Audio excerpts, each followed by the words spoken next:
So this is really trippy. So today was the first day of recording the audiobook for my forthcoming collection of personal stories, A Paper Orchestra, which will be required reading for everyone here.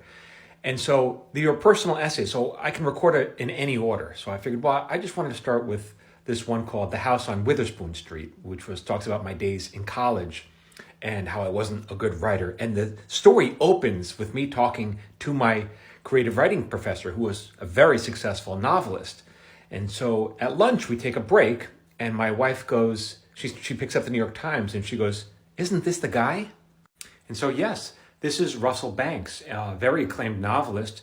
He was a finalist for the Pulitzer for one of his books, and he's a very sweet man, very down-to-earth guy, and he was my teacher. We would, maybe 10 or 15 of us, we'd sit around a table, and we'd read our stories, and, he'd give us notes and help us along the way. And, in the beginning, as I talk about in this story that I wrote, I was not a good writer, and I don't even think I was a good writer at the end, for sure. But I wrote one piece that I guess made everybody laugh, and he liked it a lot. He liked it enough to choose it that I was read, and that I had to read it aloud in front of the faculty. And the faculty included Toni Morrison and Joyce Carol Oates. So they were there. Now, they were being paid to sit there. But I remember reading it, and it was a really big deal for me, like to read it in front of these incredible writers. Like I don't know, the fact that he chose what I wrote, it was like a big deal, especially for someone who really wasn't that good.